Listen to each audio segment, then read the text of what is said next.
O meu amigo General Santa Rosa, general de exército Maynard Marques de Santa Rosa, em 27 de março, publicou no Clube Militar 31 de março de 1964, uma lição imortal.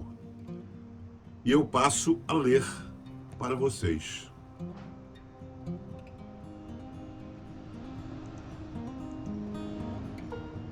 A memória do 31 de março permanece tão presente quanto recalcada pela insegurança dos governantes.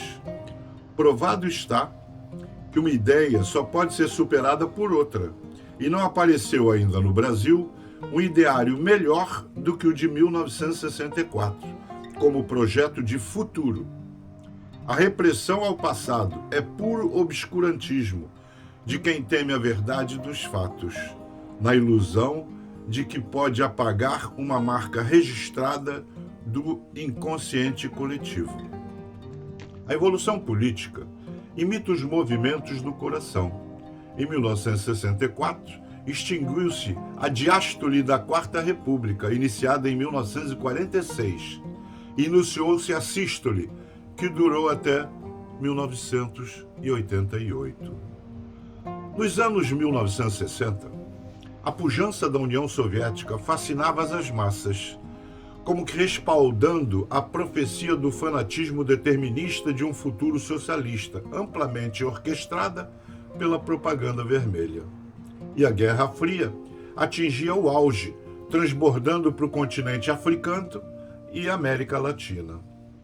O Brasil virou alvo da manobra geopolítica por seu potencial estratégico no Atlântico Sul. E aqui surgiram grupos de quintas colunas do movimento comunista internacional, abrigados confortavelmente nos sindicatos, nas redações e nas legendas dos partidos políticos legais. No final de 1963, a desarmonia imperava entre os poderes da República. Na cúpula do Estado, o clamor do presidente por reformas, entre aspas, na lei ou na marra, fecha aspas, pressionava o Congresso, sincronizando com pressões de base sindicais e estudantis.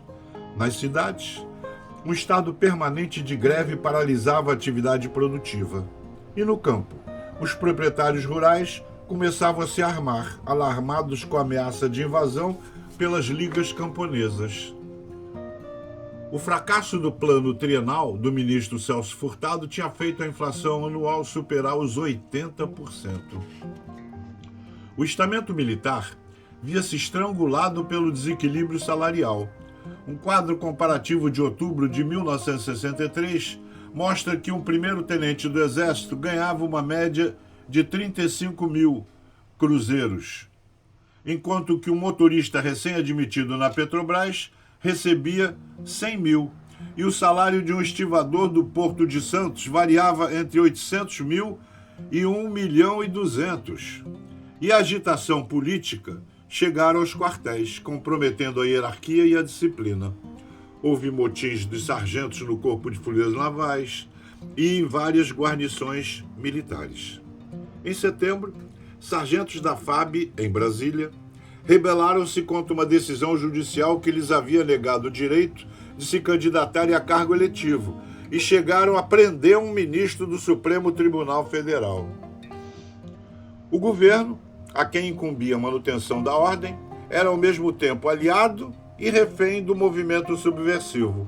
Sua base de apoio repousava nos sindicatos, a maior parte controlada por militantes marxistas. Na época, o líder comunista Luiz Carlos Prestes chegou a declarar que já tinha o governo e só lhe faltava o poder. O presidente da República, confiante no, abre aspas, esquema militar, fecha aspas, articulado pelo governo do Gabinete Militar, General Assis Brasil, subestimou a reação das Forças Armadas. Diz a teoria de Jung que quando o risco é iminente, aflora o arquétipo, a consciência coletiva, e o povo procura rimo. A Marcha da Família com Deus pela Liberdade foi um grito de socorro que ecoou em todo o território nacional. A ameaça de caos empurrava o país para o cenário de guerra civil espanhola, tornando inevitável a intervenção para o restabelecimento da lei e da ordem. Se não fosse por militares brasileiros, certamente o seria por estrangeiros, pois que a política de contenção americana, após a crise dos mísseis de 1962, jamais toleraria uma segunda Cuba no hemisfério com a magnitude do Brasil. A reação foi deflagrada por lideranças civis do estado de Minas Gerais. A proclamação peremptória do governador Magalhães Pinto, lida em edição extraordinária do Repórter Esso, na noite de 31 de março, chocava pela gravidade. Abre aspas. O governo, as Forças Armadas e o povo do estado de Minas Gerais declaram-se desvinculados da União Federal. Fecha aspas. Os chefes militares de então não se omitiram de assumir os riscos inerentes ao desafio. Planejamentos já vinham ocorrendo desde 1962 pelo Marechal Castelo Branco, generais Ernesto Geisel, Adhemar de Queiroz e Golbery, Almirante Rademacher e Brigadeiro Márcio de Souza e Melo, dentre outros. No dia 20 de março, o então chefe do Estado-Maior do Exército, Marechal Castelo Branco, expediu a circular reservada LEX, Lealdade ao Exército, alertando a instituição. No entanto, foram os oficiais idealistas da tropa de Minas Gerais, liderados pelo general Olímpio Mourão Filho, que lhe criaram o fato consumado. O movimento cívico-militar prosperou sem encontrar resistência. O apoio popular ficou evidente ao não ter ocorrido uma única baixa em todo o país. Afinal, pacífica e silenciosamente, a nação legitimou a intervenção pelo conceito de que, abre aspas, todo o poder emana do povo e em seu nome deve ser exercido, fecha aspas. 11 dias depois, o poder legislativo, convertido em colégio eleitoral, elegeu o presidente Castelo Branco.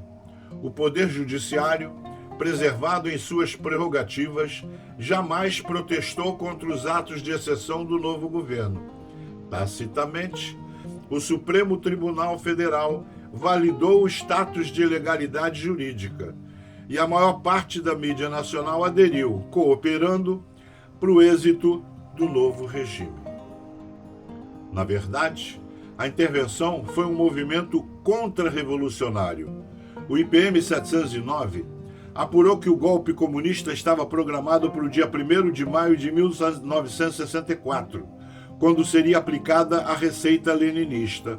Havia uma lista de alvos que incluía as principais lideranças conservadoras de todo o país a serem capturadas e eliminadas pelos chamados Grupo dos 11. Os companheiros de viagem, entre aspas, seriam descartados em seguida. Dentre eles, certamente, o então presidente João Goulart, que passaria para a história como o Kerensky brasileiro. Ponto. Portanto, o movimento de 31 de março foi simplesmente o contragolpe que fez abortar a ameaça comunista.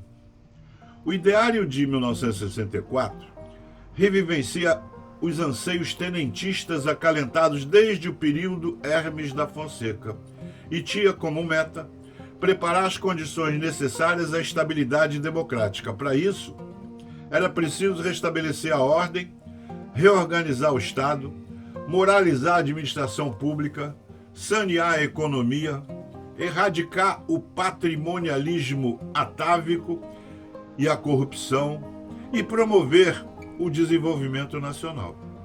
Graças ao planejamento estratégico, o ciclo militar ensejou um crescimento contínuo e sem precedente durante 20 anos, a despeito da agitação política e das crises do petróleo de 1973 e 1978. Mas a agenda moral não pôde ser completada. Com o passar do tempo e o esgotamento do modelo, o idealismo foi cedendo espaço ao pragmatismo, em troca de governabilidade. A educação pública não mereceu a prioridade requerida para reverter a inércia cultural.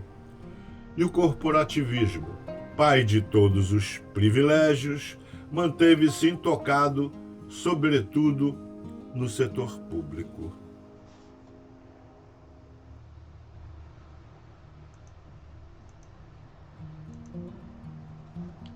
A Constituinte de 1988 inaugurou a longa diálise que perdura até os dias atuais.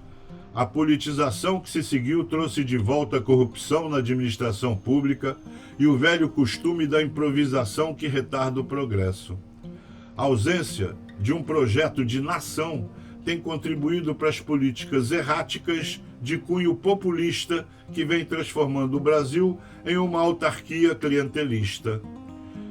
E até as garantias individuais foram relativizadas. Portanto, o futuro da pátria continua um desafio. Enfim, a despeito da repressão revanchista, a memória de 31 de março de 1964 permanece viva como lição de coragem e patriotismo às gerações futuras. E a sua convocação catalisa o anseio de união de todos os brasileiros na construção de um país forte, progressista e respeitado, com uma sociedade livre, justa e fraterna. O texto é assinado pelo general de Exército Maynard Marques de Santa Rosa, meu amigo.